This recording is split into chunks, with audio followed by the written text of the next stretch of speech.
भगवान आपको दिख रहे हैं। दुर्योधन को कृष्ण दिखे कि नहीं? जोर से, दुर्योधन को कृष्ण दिखे कि नहीं? जोर से, दिखे। सामने तो खड़े थे कृष्ण, पर वो पहचाना नहीं। दुर्योधन के सामने कृष्ण हैं, पर उसने पहचाना नहीं। रावण के सामने राम है, पर रावण ने, ऐसे ही है कि भगवान आज भी हम सबके पास हैं, सामने हैं, अगल में बगल में, सब जगह। कोई अर्जुन की तरह पहचान गया, कोई विभीषण की तरह पहचान गया, तो कोई नहीं पहचान पाया। बस इतना। वह परमात्मा कहीं गया नहीं है। वह परमात्मा तब भी हमारे सामने थे, आज भी हमारे सामने है। ये धरती, अच्छा एक बात बताओ, अच्छा ये बताओ, ये क्या है? ये क्या है? फास्ट। ये क्या है? हैं? रुमाल। और अच्छे से देखो क्या है? कपड़ा। और अच्छे से देखो क्या है? हैं? वाइट कपड़ा। और अच्छे से देखो क्या है? क्या है? धागा। और देखो क्या है? धागा, कॉटन। और देखो क्या है? हाँ, और अच्छे से देखो कॉटन, फिर पेड़, वृक्ष। और अच्छे से देखो क्या है? बीज। देखो, अब ध्यान से समझना। सबसे पहले आपको क्या दिखा? रुमाल। फिर जोर लगाया तो क्या दिखा? कपड़ा। फिर जोर लगाया तो दिखा नहीं धागा। धागा से कपड़ा। फिर बोला धागा नहीं, धागा बना किससे? कपास। कपास, कॉटन। कॉटन है ये, कॉटन। अच्छा, कॉटन कहां से आया? कॉटन का पेड़ होता है। अच्छा, पेड़ कहां से आया? बीज। बीज होगा तो पेड़ होगा, पेड़ होगा तो कॉटन होगा, कॉटन होगा तो धागा होगा, धागा होगा तो कपड़ा होगा, और कपड़ा होगा तो रुमाल होगा। इसके मूल में क्या है? बीज। इसके मूल में क्या है? ऐसे ही जैसे इस रुमाल सबको दिख रहा, कपड़ा सबको दिख रहा, पर बीज किसी को नहीं दिख रहा, पर मूल में बीज है या नहीं? ऐसे ही स्त्री पुरुष पेड़ पौधे सबको दिख रहे हैं, पर इन सबके से सृष्टि के मूल में बीज के रूप में परमात्मा ही परमात्मा है। हर जीव के भीतर बीज रूप में वह परमात्मा ही है, जिसे कहते हैं पुरुषायादि बीजाय परेशाया भी धीमहि। उस भगवान के सिवा किसी के अंदर कुछ भी नहीं। अच्छा भैया ये बताओ, आपके अंदर आप कहां हैं? जरा आप अपने आप को ढूंढ के बताइए मुझे, आप कहां रहते हैं? आप कहां रहते हैं? हैं? आप कहां रहते हैं? छोड़िए भाई, आप बताओ आप कहां रहते हैं? दिल्ली। तो दिल्ली में आप कहां रहते हैं? हैं? वैशाली। वैशाली में कहां? सोसाइटी में कहां?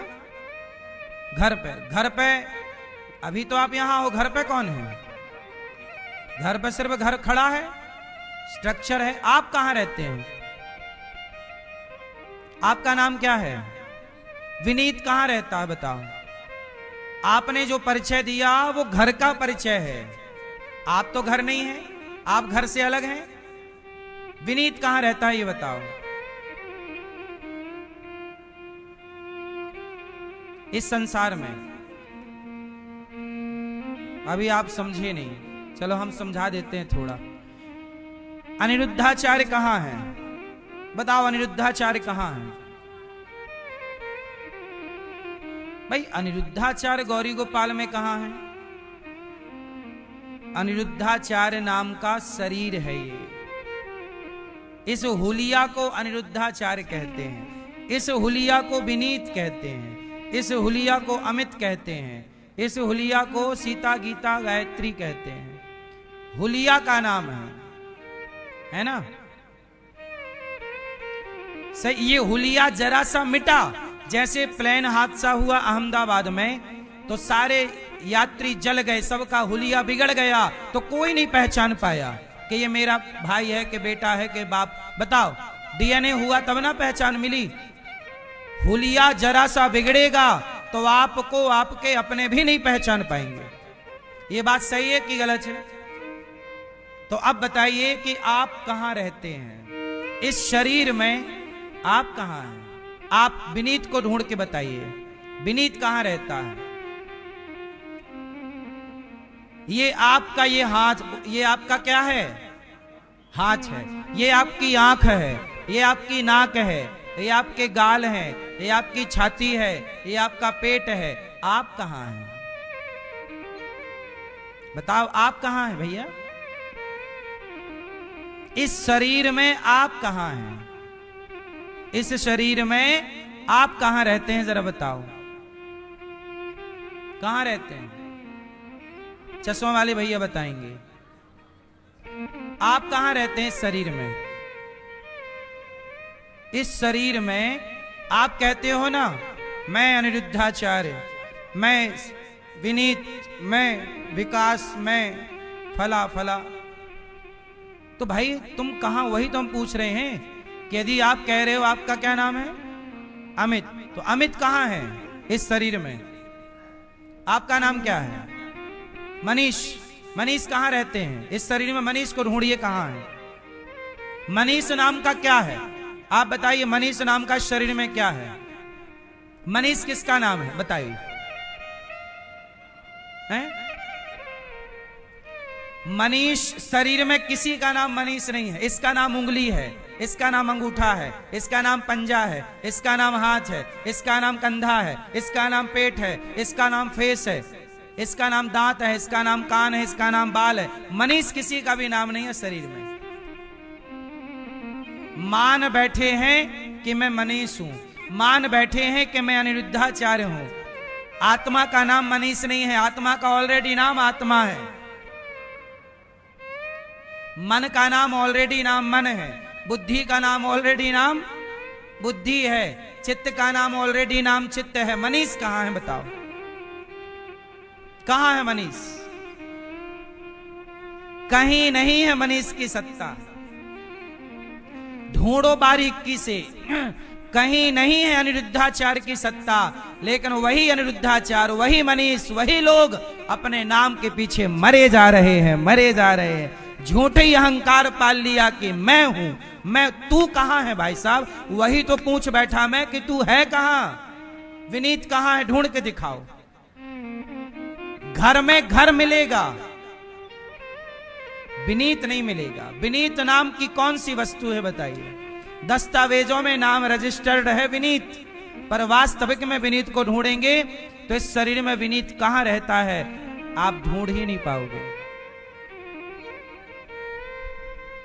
सही है गलत है? झूठे ही लोग मर रहे हैं, मेरा नाम, मेरा नाम। अरे नाम तुम्हारा फर्जी है, वास्तविक में हमारा परिचय नाम से नहीं है। यहां परिचय नाम से है, पर ईश्वर की अदालत में किसी का परिचय नाम से नहीं। इस शरीर के द्वारा जो जो आदमी कर्म करता है, अच्छे या बुरे, वह कर्म ही बाद में उसका परिचय बन जाता है। ठीक है? नाम तो व्यक्ति वस्तु की पहचान के लिए नाम दे दिया जाता है। संज्ञा सर्वनाम तो पढ़े ही होंगे। किसी वस्तु स्थान को पहचानने के लिए, व्यक्ति वस्तु स्थान को पहचानने के लिए क्या दिया जाता है? एक नाम। वास्तविक में उस नाम से मेरा कोई लेना, जैसे आज मेरा नाम अनिरुद्धाचार्य है, यदि मेरा नाम कुछ और रखा गया होता तो मैं वो होता, कुछ और रखा गया होता मैं वो होता। सही है गलत है? तो नाम तो ठप्पा नहीं है, कुछ भी हो सकता है। कई लोग नाम अपना बदल भी लेते हैं। पहले आधी उम्र इस नाम से पहचान थी, आधी उम्र बाद लोग नाम चेंज कर लेंगे, चेंज हो गया। तो नाम से क्या है? नाम तो बदल लो। लेकिन आप जो हैं क्या आप अपने आप को बदल सकते हैं? बदलाव विचारों का हो सकता है। बहुत कठिन बातें हैं ये। आप दुनिया को बहुत जानते हैं, खुद को नहीं जानते। इसलिए कहता हूं, खुद को जानना है तो अपने आप को भगवान के हवाले कर दो। जिन्होंने आपकी रचना की है वही आपके बारे में बता सकते हैं, जिन्होंने आपको भेजा है, रचा है। इसलिए अपने को शून्य मानना चाहिए। अपने को क्या मानना चाहिए? शून्य। मैं जीरो हूं, मेरा कोई भी अस्तित्व, जो भी अस्तित्व है वो भगवान का अस्तित्व है। अच्छा एक बात बताओ, घड़े का अस्तित्व है कि माटी का अस्तित्व है?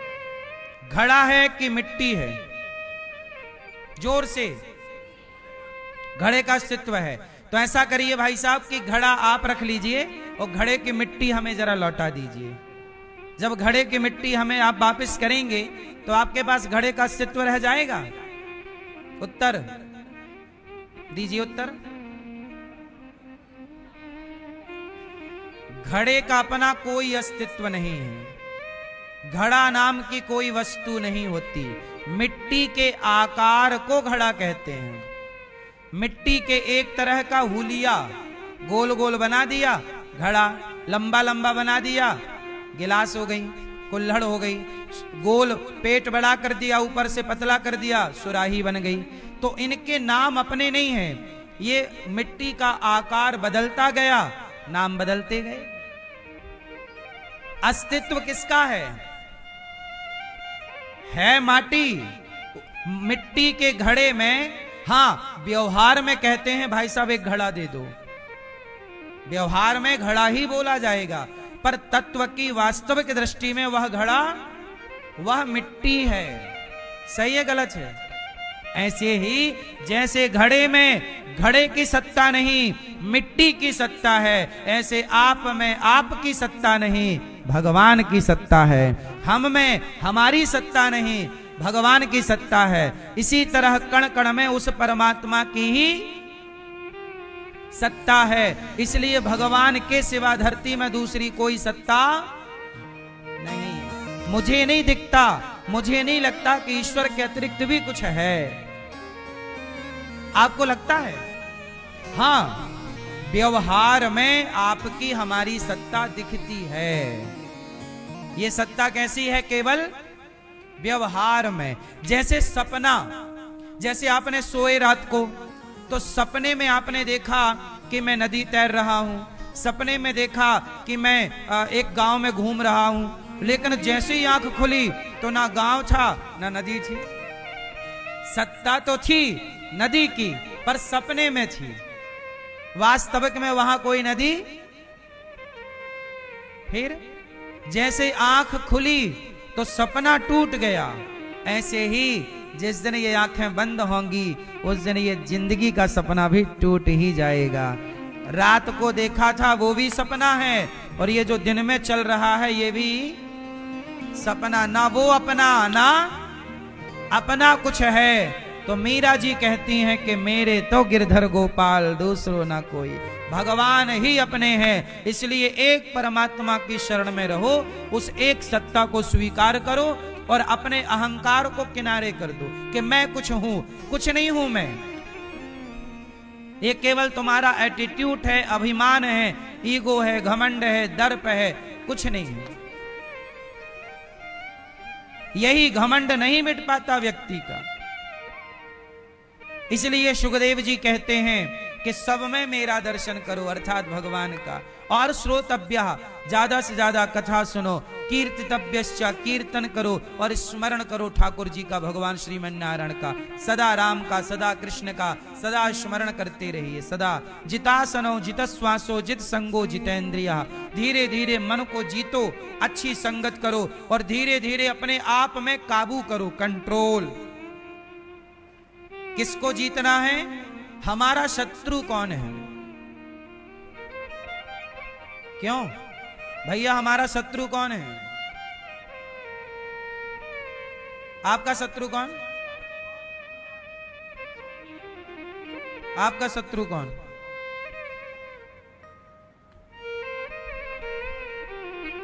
आपका शत्रु कौन? आपकी सास?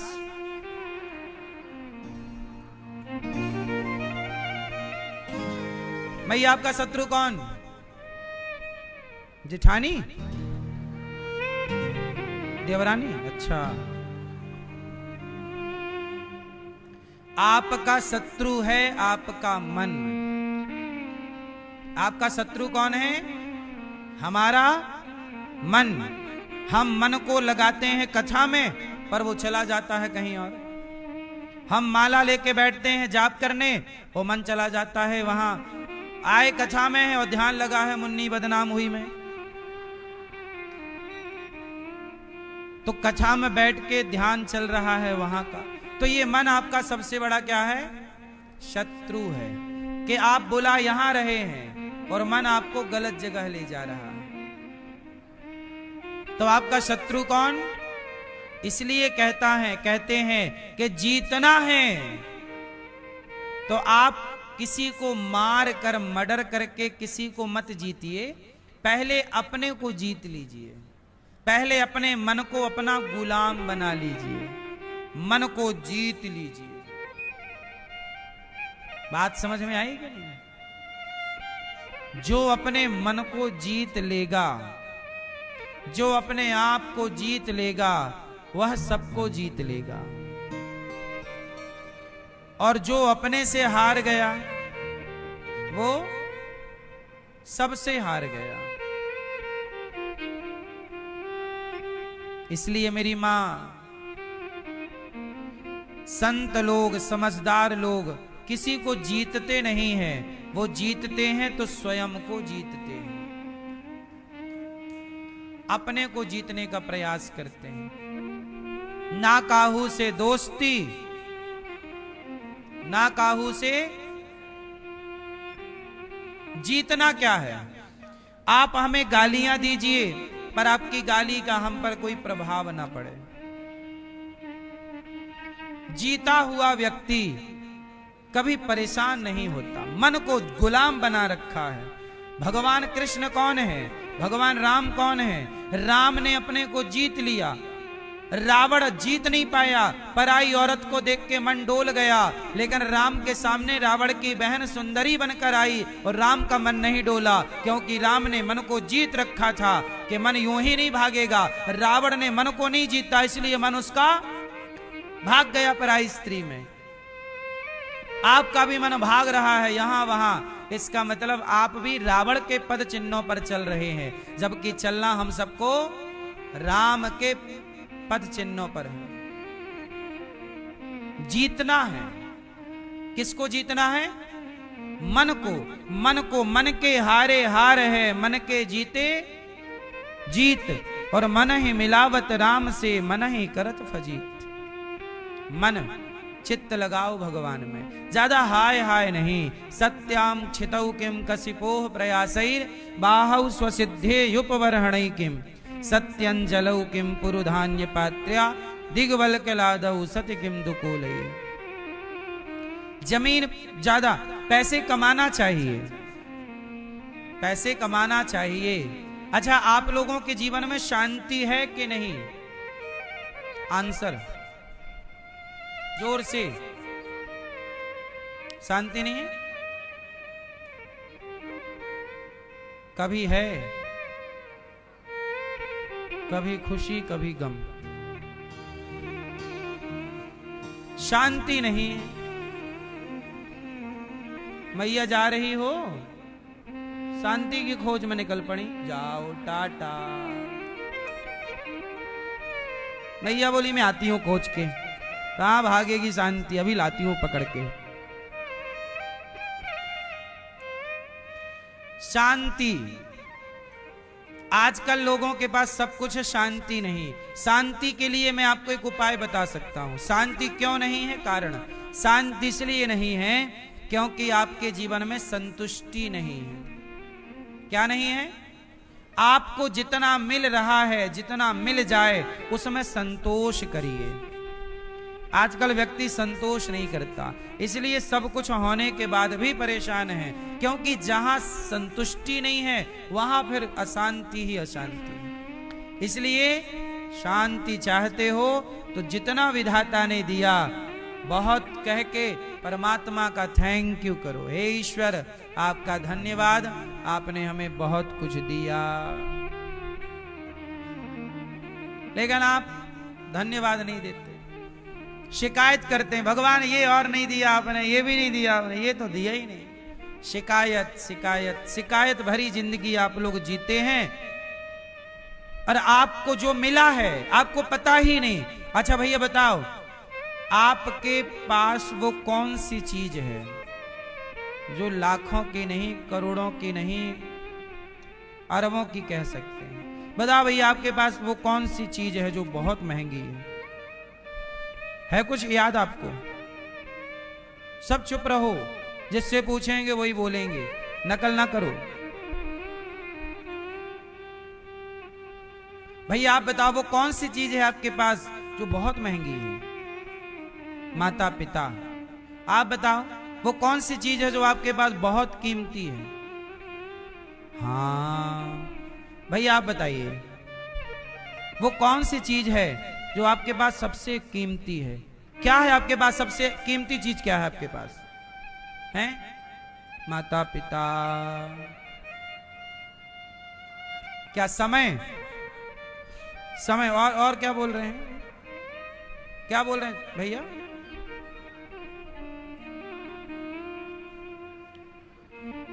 एक भिखारी, इसको समझने के लिए बहुत डीप पे छोटी सी कथा सुना रहा हूं, सुनो। एक भिखारी था, मंदिर के बाहर बैठा, सबसे मांगता, भाई साहब 10 रुपए दे दो, 5 रुपए दे दो, 2 रुपए दे दो, 100 रुपए दे दो। एक बहुत बड़े डॉक्टर आए मंदिर में भगवान का दर्शन करने, और दर्शन करके डॉक्टर साहब जाने लगे तो भिखारी ने कहा, भैया कुछ दे दो, 10 रुपए दे दो।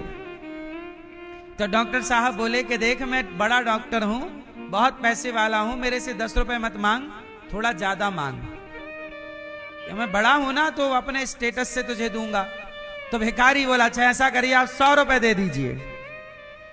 डॉक्टर बोला, यार मैं बहुत बड़ा डॉक्टर हूं, 100 रुपए से काम ना होगा, कुछ ज्यादा मांग। अच्छा तो फिर आप ऐसा करिए आप 1000 रुपए दे दीजिए। भिखारी बड़ा खुश के 1000 का जुगाड़ हो गया।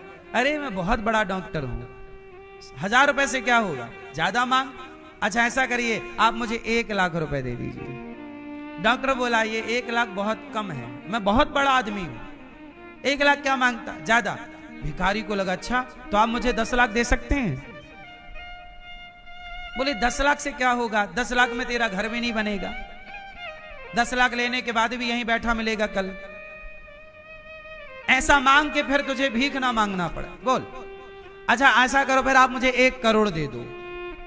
डॉक्टर साहब बोले 1 करोड़, 1 करोड़ में तो अच्छा घर भी नहीं आता आजकल बड़े बड़े शहरों में, है ना। अच्छा घर बना लेगा तो काम धंधा कैसे शुरू करेगा, कोई फैक्ट्री वैक्ट्री नहीं डल पाएगी 1 करोड़ में। फिर अच्छा फिर आप मुझे 10 करोड़ दीजिए। अरे 10 करोड़ में भी कुछ नहीं होगा, थोड़ा मैं बड़ा आदमी हूं, डॉक्टर बड़ा हूं मैं, तो नहीं समझ पा रहा, मैं बहुत बड़ा आदमी हूं, तो और ज्यादा मांग। अच्छा तो एक काम करो आप मुझे 100 करोड़ दे दो। हाँ। डॉक्टर बोले ये थोड़ा मेरे लेवल का है, 100 करोड़ तूने मांगा, ये थोड़ा मुझे ठीक लगा, तो और भी ज्यादा मांगता मैं वो देता, लेकिन तू 100 करोड़ में खुश है? अभी भी कुछ बता।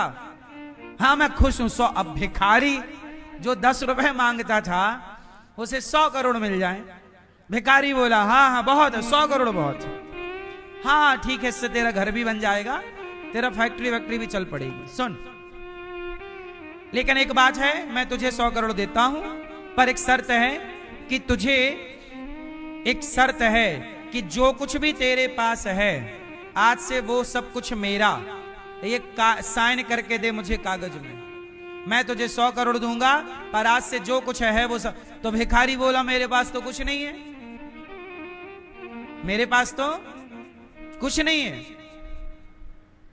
डॉक्टर बोला, नहीं, हीरे की परख जौहरी करता है, मुझे पता है कि तेरे पास बहुत कुछ है।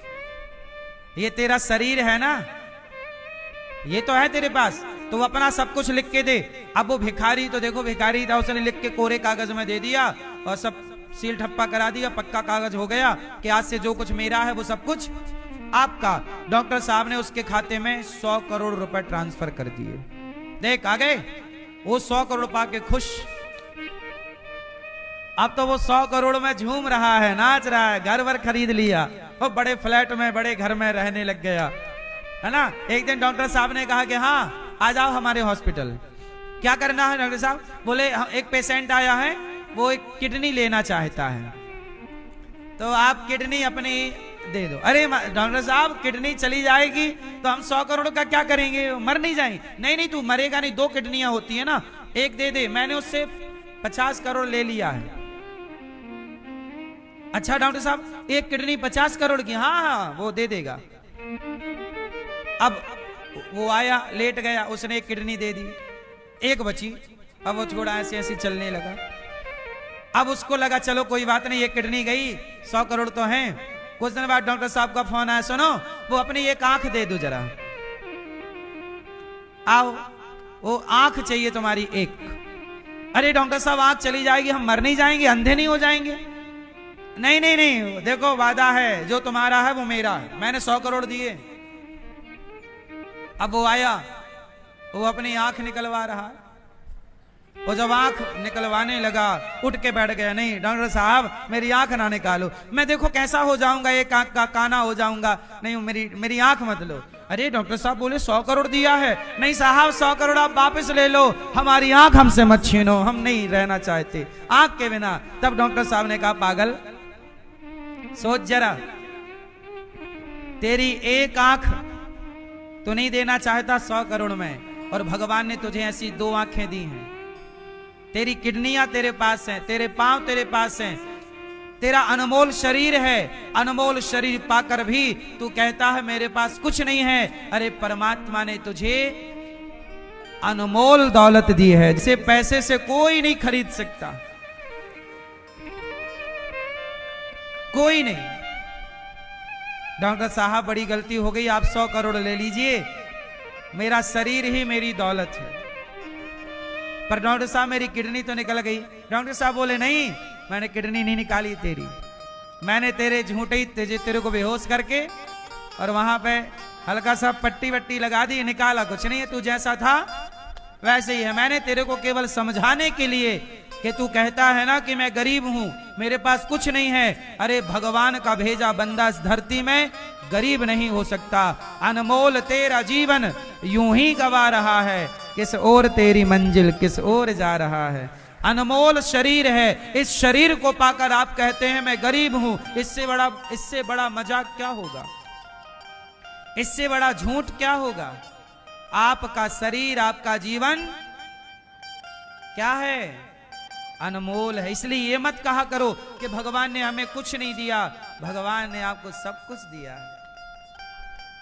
वो भिखारी डॉक्टर को प्रणाम किया, कहा डॉक्टर साहब आज आपने आंखें खोल दी, आप अपने पैसे ले लीजिए, ये फ्लैट वगैरह मैंने खरीदा सब आप ले लीजिए। डॉक्टर साहब बोले कोई बात नहीं, तुझे घर चाहिए घर मैं दूंगा, तो मेरे यहाँ काम कर। उन्होंने काम पे लगा लिया और उसको सीख दी। सीख 100 करोड़ की थी,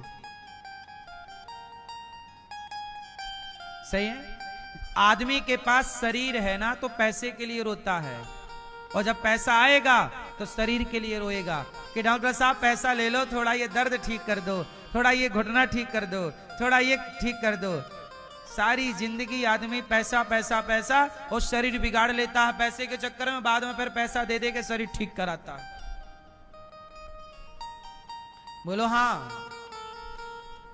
पहले गुटखा खाएगा गुटखा खाएगा गुटखा खाएगा, फिर मुंह में कर लेगा कैंसर, फिर कैंसर हो जाएगा तो मुंह पे यहाँ पर जबड़ा बड़ा निकल जाएगा, तो फिर बना घूमेगा बिजू को, फिर कहेगा अब नहीं खा रहा हूं गुटखा, सब नष्ट करा लिया अब छोड़ रहा है। आदमी समझता ही नहीं।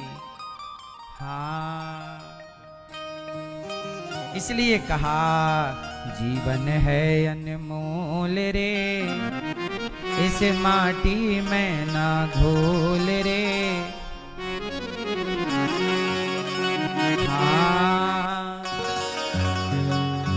जीवन है अनमोल रे, माटी में ना घोल रे। अब तो मिला है फिर न मिलेगा, कभी नहीं कभी नहीं कभी नहीं।